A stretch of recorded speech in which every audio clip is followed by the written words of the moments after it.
escola do mundo, onde eu posso ensinar e aprender.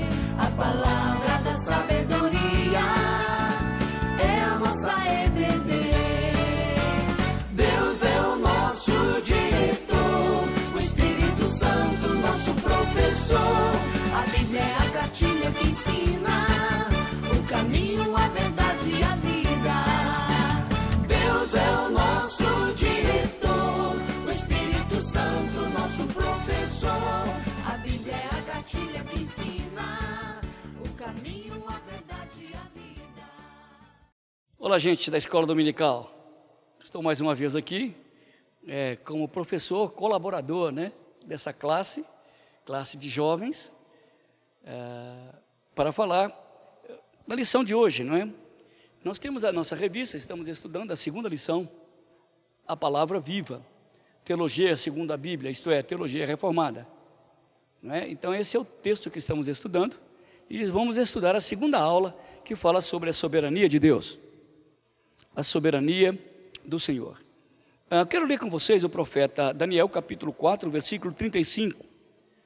Todos os moradores da terra são por ele reputados em nada, e segundo a sua vontade de Deus, ele opera com o exército do céu e os moradores da terra. Não há que ele possa deter a mão, nem lhe dizer: que fazes? Vamos orar? Pai, obrigado por esse texto tão intrigante, pela aula que vamos ter agora. Ajuda-nos a entender o Deus da Bíblia, o Deus da Escritura, não aquele que entendemos sobre Deus, mas aquilo que Ele diz que Ele é. Ajuda-nos, ó Senhor, a sermos melhores estudantes da Escritura, em nome de Jesus, amém. Bom, gente, então nós estamos começando a nossa segunda aula, a soberania do Senhor, texto que está ali em Daniel.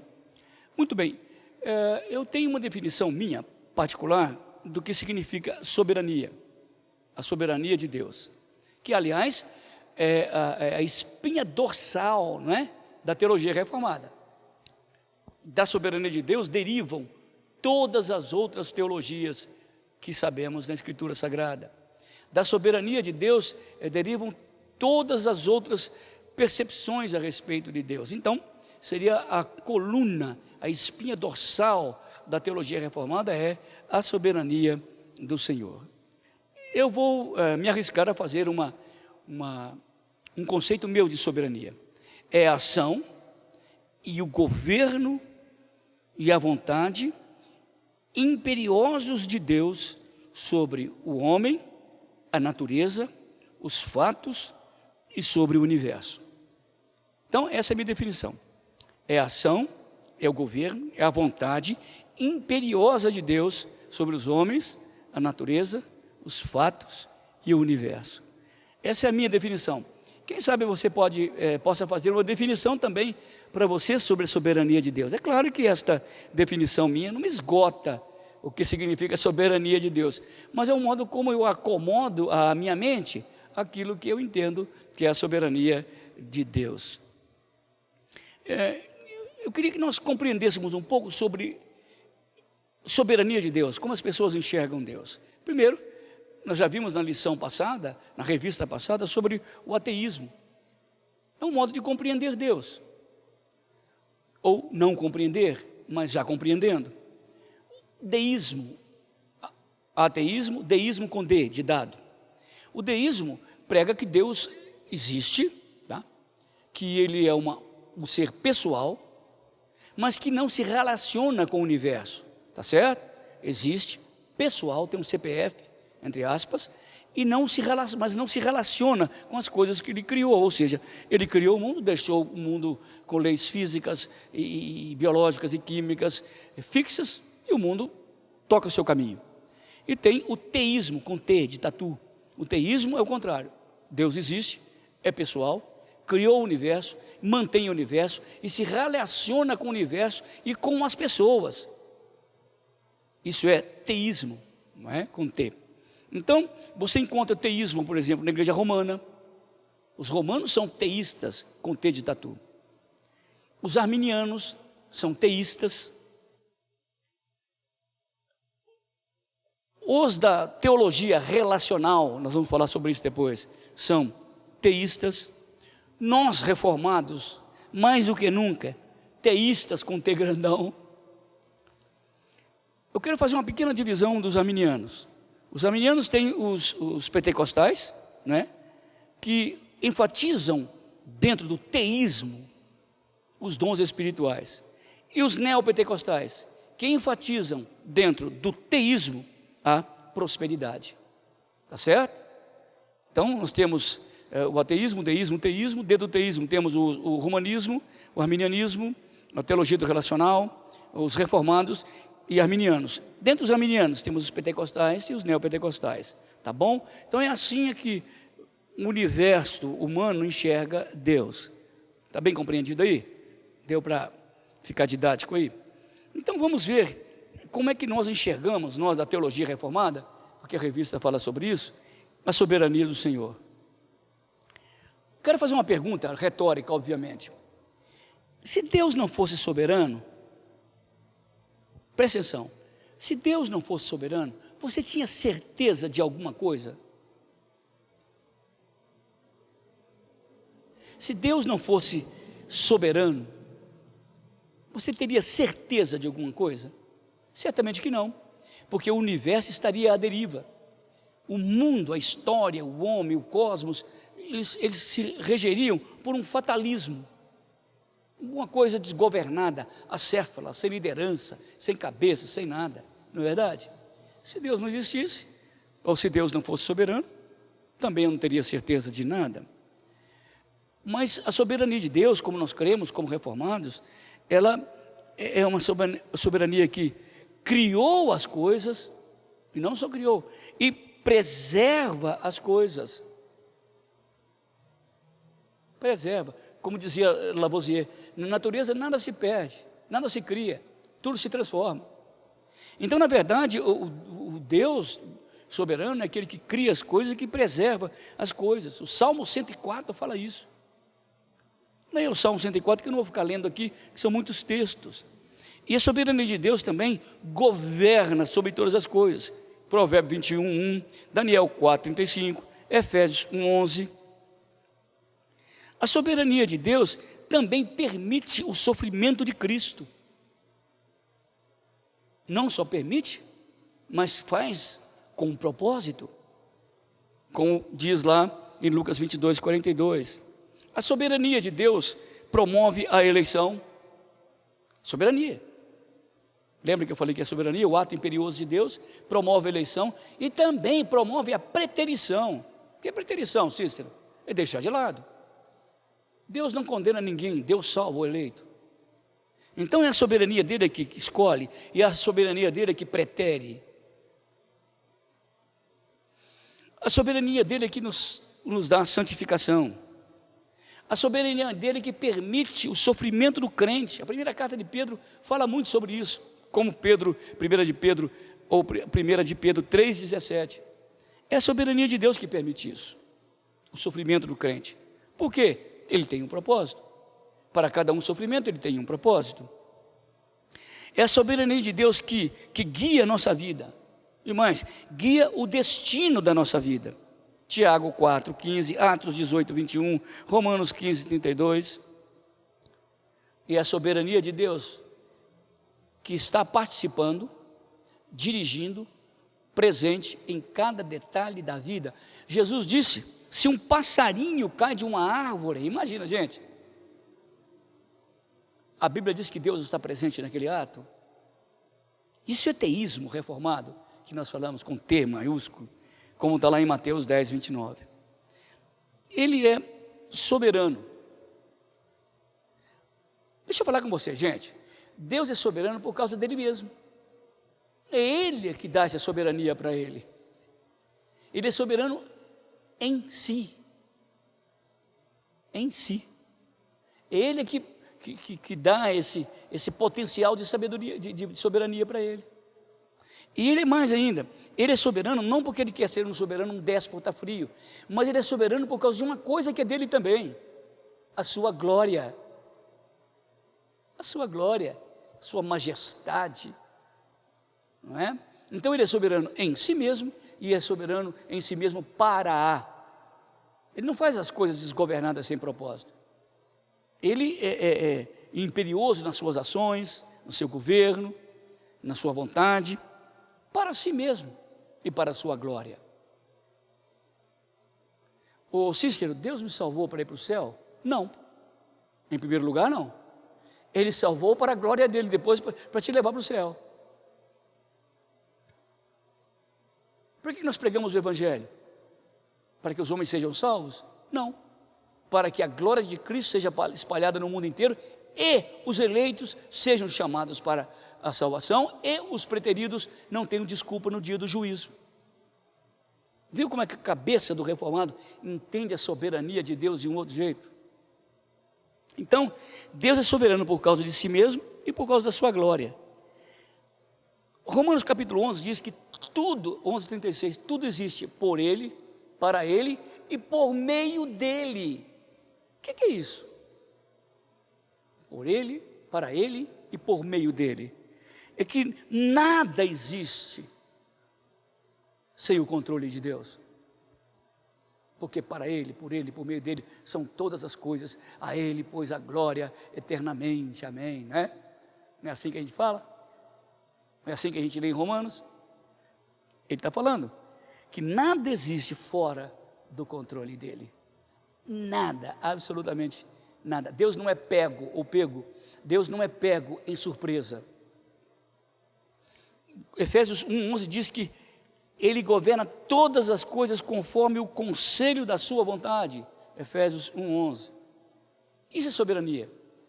Agora vamos ver o poder soberano de Deus. Já falamos que é soberania, agora falar sobre o poder que advém da soberania. Ele tem poder, por isso é que Ele é soberano? Não, Ele é soberano, por isso Ele lhe dá poder. Então, quando eu falo da soberania de Deus e de poder, estou falando da onipotência. Não é? Já viu os presbiterianos orar? Deus é onipresente, onisciente, onipotente. Já viu falar? Você já ouviu isso? Então, a onipotência de Deus nasce da soberania dEle. Ou seja, a onipotência de Deus é o braço, usando a metáfora, óbvio, Deus não tem braço, é o braço de Deus fazendo a história mover para um propósito que Ele determinou.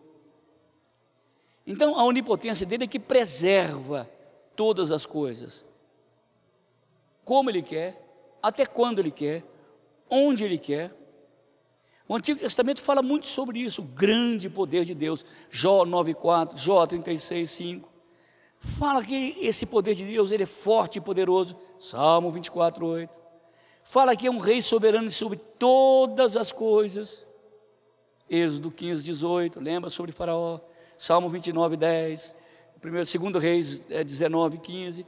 Todos esses textos falam no Antigo Testamento sobre o braço poderoso, onipotente de Deus, fazendo as suas coisas por causa da sua soberania. No Novo Testamento fala que Ele também é o grande rei, Mateus 5:35, 1 Timóteo 1:1. No Novo Testamento fala que Ele é o rei dos reis, 1 Timóteo 6:15, Apocalipse 19:12. No Novo Testamento fala que Ele é Senhor, é todo-poderoso, 2 Coríntios 6:18, Apocalipse 1:8, Apocalipse 4:8, Apocalipse 11:17. O Novo Testamento está cheio de expressões também da onipotência, e todos eles revelam, essa onipotência dele é revelada nas suas obras. Quando Ele faz as suas obras, ok? Lembra que nós somos teístas? Quando Ele faz as suas obras, e Ele é onipotente também quando Ele interfere nas suas obras.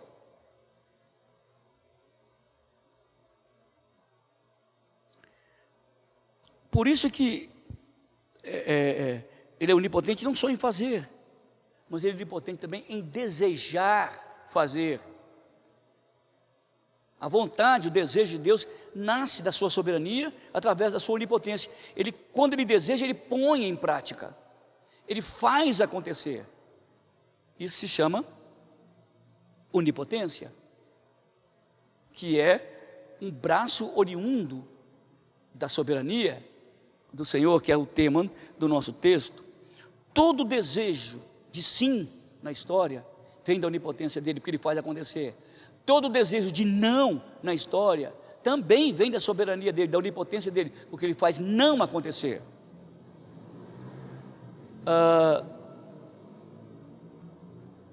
Deus não tem limite. Ele é auto-ilimitado. Auto-ilimitado. Ele mesmo se auto-ilimitou, colocou-se sem limite. Isso é soberania de Deus. Então vimos o que é a soberania, vimos o que é a onipotência. Agora vamos ver por que ele é soberano. Presta atenção, gente. Porque ele é soberano, ele também é o Senhor do amanhã. Nós estamos usando aqui uma expressão que não é muito válida para Deus. Deus não é Senhor do amanhã, porque Ele está no amanhã, hoje. Eu tenho uma expressão, sempre falo para os outros: o meu Deus está hoje no meu amanhã. Então dizer que Deus está no meu amanhã é uma expressão só nossa, porque para Deus não é válida, porque para Deus não tem amanhã. Ele governa o destino da história sem tempo. A sua soberania é atemporal. A sua onipotência é atemporal. Então, essa expressão, o Senhor é soberano porque Ele é o Senhor do amanhã, ela é só nossa, porque para Deus não se aplica. Porque Ele está hoje no meu amanhã. Agora, alguns leitores da Bíblia, críticos, veem nesse negócio de Deus estar presente no amanhã. Aí eu estou falando de onisciência, tá? Eu falei de onipotência, agora estou falando de onisciência, que muitas vezes as pessoas quando leem, têm uma sensação de que Deus descobre alguma coisa. Se Ele descobre, Ele não é soberano. Se Ele descobre, Ele não é onipotente. Se Ele descobre, Ele não é onisciente. Quando Deus foi procurar Adão, lá no Éden, por exemplo, Gênesis 3:9, Adão, onde você está? Será que Deus queria descobrir onde estava Adão? Será que Deus não sabia onde estava Adão? É mais ou menos como a gente tem um filho, às vezes ele esconde atrás da cama, debaixo do guarda-roupa, com medo de apanhar. A gente diz: onde você está, hein? Pode sair daí. Claro que você sabe. Você estava chamando o seu filho para ajuizar uma causa com ele, para que ele pudesse estar diante de um juízo, de um exame judicial. Então, na verdade, quando Deus disse para Adão, ele sabia onde Adão estava. Ele estava dizendo: oh, sai desse esconderijo, apareça aí. O que você está fazendo aí? Oh? Você acha que eu não estou vendo, não estou te enxergando? Onde você está? Onde você está com a cabeça? A ideia é exatamente isso. Onde você foi parar com essa atitude sua? Então, todas as vezes que nós vemos na Bíblia que Deus está descobrindo algumas coisas, é nesse sentido.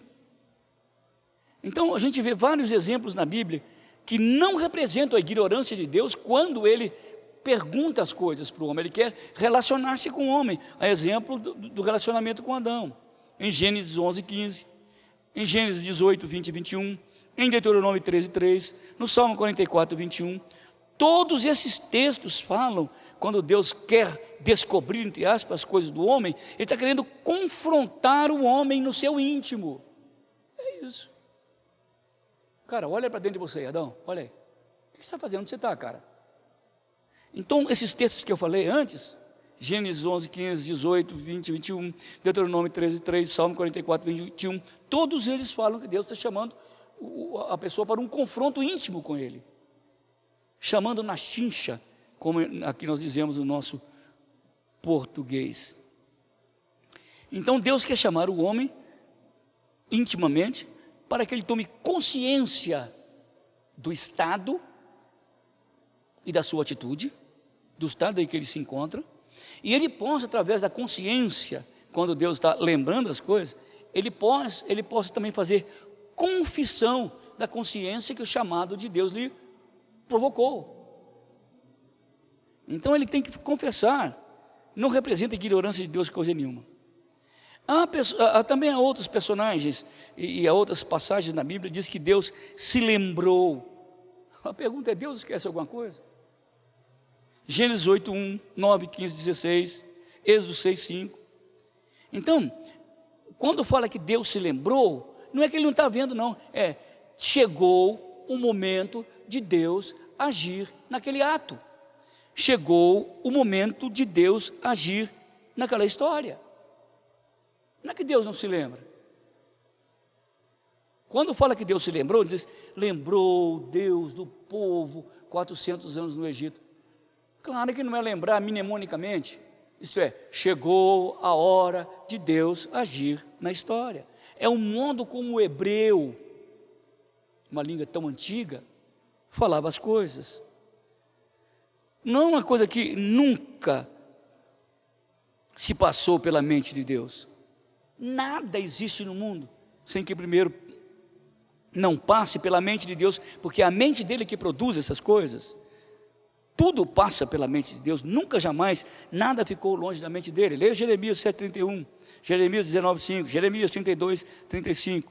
Você vai ver que ali a mente de Deus, que a gente traduz por coração, a mente de Deus é que produz todas estas coisas. Falando sobre o amanhã, às vezes nós lemos a Bíblia, os homens leem a Bíblia, e quem não entende a Bíblia, fala que tem muita contradição nesse nosso Deus, é porque Deus muda de opinião. E arrependeu Deus de ter feito o homem, né? E arrependeu Deus disso, daquilo, Números 23, 19. A palavra arrependeu aí, no hebraico, não é esse arrependimento humano, é pesar o seu coração. Gente, o que aconteceu com a raça humana? O coração dele ficou pesado, muito embora ele soubesse que isso ia acontecer, mas quando o fato acontece no seu coração, o seu coração pesa. Esse é o sentido de arrependimento. Isto é, não houve mudança no sentimento de Deus. Ele apenas confirma na história que todas as vezes e arrependeu Deus, isto é, Deus estava provocando no homem que ele mudasse. No caso de Noé, ele queria que a humanidade mudasse, não o pensamento dele mudasse. Então, esse arrependimento aí, ele está chamando as pessoas para que mudem. Todas as vezes que coloca arrependeu Deus, repara que tem um ato ali entre o homem e Deus, onde Deus está chamando a pessoa para se arrepender. Tanto que, se ele se arrepende, Deus não faz. Porque o chamamento de Deus, a soberania de Deus, o arrependimento de Deus é chamar a pessoa para o arrependimento. Não vai mudar a cabeça dele, vai mudar a cabeça da pessoa, que foi chamada a chincha. É a pessoa que muda, e não Deus. Todos os textos da Bíblia, repara, tem sempre um contexto de juízo. E Deus está chamando. Quando não há arrependimento, Deus mata. Quando há arrependimento, Deus traz perdão e graça. Então, as suas promessas são condicionadas. Presta atenção, gente. Suas promessas são condicionadas à atitude humana. Quando que isso acontece? Quando é o momento da história do homem. Quando é o momento da santificação do crente. São condicionadas. Mas quais são então as promessas incondicionadas? São aquelas vontades decretivas. Quando Deus promete decretivamente, não circunstancialmente, não permissivamente, olha a soberania. Quando Deus promete decretivamente, vai acontecer. Por exemplo, Jesus vai voltar um dia, na hora, no tempo certo. Vai ou não vai? Vai, é decretivo. Mas quando Deus diz ao homem, não matarás, ele mata. A vontade de Deus é que o homem não mate. Mas essa não é a vontade decretiva, é a vontade permissiva. A vontade incondicional, ela é decretiva, também com as promessas, assim que acontece com a vontade, acontece com as promessas. As promessas condicionais, elas podem ou não acontecer. As promessas decretivas vão acontecer, independente do meu pecado ou não, eu vou para o céu. Vai, pastor, é decretivo. Aquele que meu pai me dá, esse virá a mim. E o que vem a mim, de modo algum, é decretivo, o lançarei fora. Então é bom que a gente entenda o que é promessa condicional e o que é promessa decretiva, que faz parte o quê? Da soberania de Deus, da onipotência de Deus, da vontade de Deus. Então, a vontade de Deus, ela funciona assim, desse jeito. Ela é preditiva e ela é circunstancial. Quando que ela é preditiva? Quando ele está fazendo um vaticínio, quando ele está fazendo uma profecia, e isso vai acontecer. Outra coisa que temos que ver é o poder soberano de Deus dentro de Deus no amanhã. Deus está exercendo o seu juízo, exercendo o seu poder, fazendo a sua vontade. Por isso é que Deus é soberano. Ele não se arrepende, ele não esquece de nada, ele tem todo o poder na mão, ele interfere na história humana com a sua graça, com a sua justiça, com o seu braço poderoso. O que é soberania de Deus? É a ação imperiosa de Deus nos negócios das nações, entre os homens, no cosmos, na terra, no tempo e no espaço. Deus é soberano. Gente, que essas lições possam despertar a gente. Essas lições são extraordinárias e coube-me a mim, um professor STEP, trazer essa lição para vocês.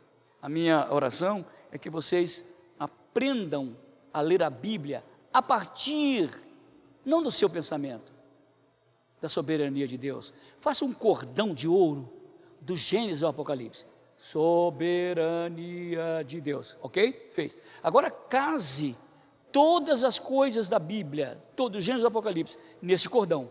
Aí você vai entender quem é o Deus da Escritura. Bom, né, gente? Na próxima aula vocês vão ter um outro professor, a terceira lição. Eu acho que vai ser muito legal, tá bom? Um grande abraço, obrigado. Eu vejo vocês, galera, em outra oportunidade. Tchau.